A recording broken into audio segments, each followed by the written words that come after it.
is that I think that kind of comfort just separates you from reality in a very direct way. You mean? I mean, if you don't have that electric blanket and your apartment is cold and you need to put on another blanket or go into the closet and pile up coats on top of the blanket you have, well, then you know it's cold. And that sets up a link of things. You have compassion for well, is the person next to you cold? Are there other people in the world who are cold? What a cold night. I like the cold. My God, I never realized. I don't want a blanket. It's fun being cold. I can snuggle up against you even more because it's cold. All sorts of things occur to you. Turn on that electric blanket and it's like taking a tranquilizer. It's like being lobotomized by watching television. I think you enter the dream world again.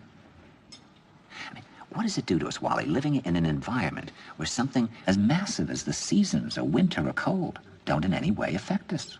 I mean, we're animals after all. I mean, what does that mean?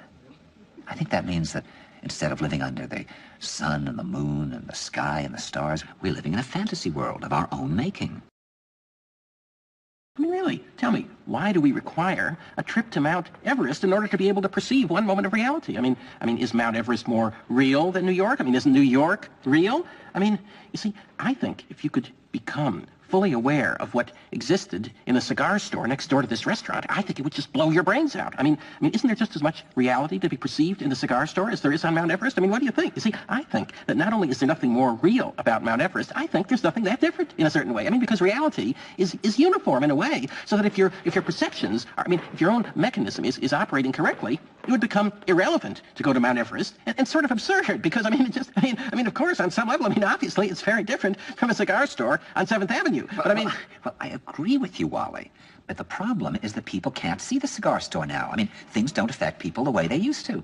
I mean, it may very well be that 10 years from now, people will pay $10,000 in cash to be castrated just in order to be affected by something. Well, why do you think that is? I mean, why is that? I mean, is it just because people are lazy today or they're bored?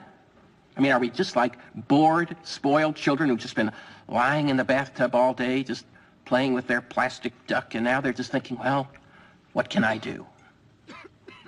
Okay, yes. We are bored. We're all bored now.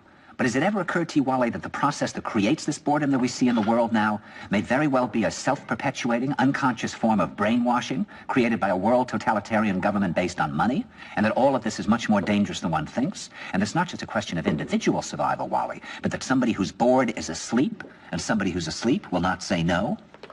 See, I keep meeting these people. Just a few days ago, I met this man whom I greatly admire. He's a Swedish physicist, Gustav Bjornstrand, and he told me that he no longer watches television, he doesn't read newspapers, and he doesn't read magazines. He's completely cut them out of his life because he really does feel that we're living in some kind of Orwellian nightmare now, and that everything that you hear now contributes to turning you into a robot. And when I was at Findhorn, I met this extraordinary English tree expert who had devoted his life to saving trees. He just got back from Washington, lobbying to save the redwoods. He's 84 years old. He always travels with a backpack because he never knows where he's going to be tomorrow. And when I met him at Findhorn, he said to me, "Where are you from?" And I said, "New York." He said, "New York, yes, that's a very interesting place. Do you know a lot of New Yorkers who keep talking about the fact that they want to leave but never do?" And I said, "Oh, yes." And he said, "Why do you think they don't leave?" I gave him different banal theories. He said, "Oh, I don't think it's that way at all." He said, "I think that New York is the new model for the new concentration camp, where the camp has been built by the inmates themselves.